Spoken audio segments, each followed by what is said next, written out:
Control करने का तरीका क्या है? आजकल हर बंदा परेशान है और हर बंदे को इसका जवाब चाहिए कि हम अपने नफ्स को कैसे कंट्रोल करें। हम बहुत कोशिश करते हैं लेकिन हमारा नफ्स कंट्रोल नहीं होता। बहुत कोशिशें करते हैं लेकिन नफ्स कंट्रोल ही नहीं होता। इसका तरीका क्या है? हम अपने नफ्स को कैसे कंट्रोल करें? बहुत सारे लोग इसी परेशानी में आज मुब्तला है लेकिन उन लोगों को जवाब नहीं मिल रहा।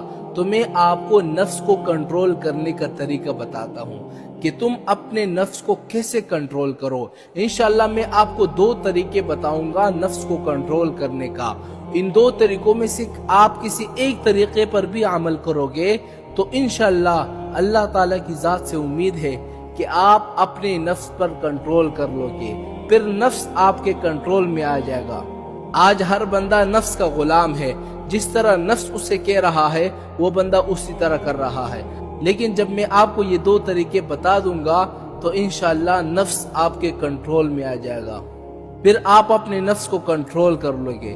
देखो, नफ्स को कंट्रोल करने के 2 तरीके हैं। सबसे पहला तरीका जो हमारे बुजुर्गों ने कहा है कि नफ्स को कैसे कंट्रोल किया जाए। देखो, नफ्स को कंट्रोल करने का तरीका ये है कि तुम लोग अपने नफ्स के खिलाफ चलो। क्या मतलब? यानी अपने नफ्स के साथ जिद करो। अब जिद तुम कैसे करोगे अपने नफ्स के साथ?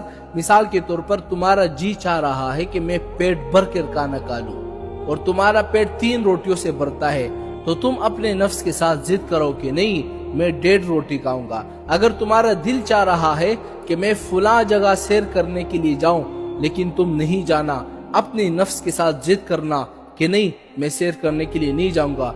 अगर तुम्हारा जी चाह रहा है कि मैं 2 गिलास पानी पीऊं, नहीं, तुम अपने नफ्स के साथ जिद करना कि नहीं, मैं 1 गिलास पानी पीऊंगा।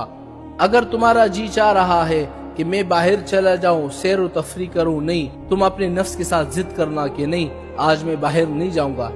जब तुम अपने नफ्स के साथ जिद करने लग जाओगे, अपने नफ्स के खिलाफ चलने लग जाओगे, तो इंशाअल्लाह ये नफ्स जो है ये आपके कंट्रोल में आ जाएगा। तो ये वो तरीका था जो हमारे बुजुर्गों ने कहा था। अब दूसरा तरीका क्या है नफ्स को कंट्रोल करने का? दूसरा तरीका ये है कि जब तुम्हारे जहन में गंदे ख्यालात आ जाए तो उस वक्त तुम्हें क्या करना है, तो फौरन उस गंदी चीज को अपने जहन से निकाल देना है। हम लोग क्या करते हैं कि जैसे ही हमारे जहन में कोई गंदी बात आती है हम उसको सोचने लगते हैं और सोचते हैं और सोचते हैं, तो हमें और मजा आता है, और सोचते हैं तो हमें और ज्यादा मजा आने लगता है। तो उस वजह से नफ्स हमारे कंट्रोल में नहीं रहता। तो हमें करना क्या है, जैसे ही आपके जहन के अंदर गंदे ख्यालात आ जाए तो आपने फौरन ही उस गंदे ख्यालात को उसी वक्त अपने जहन से निकाल देना है। तो इससे क्या हो जाएगा, आपका नफ्स आपके कंट्रोल में आ जाएगा। तो ये 2 तरीके थे नफ्स को कंट्रोल करने का। इंशाल्लाह अगर आप इन दोनों बातों पर अमल करेंगे तो इंशाल्लाह आपका नफ्स कंट्रोल में आ जाएगा।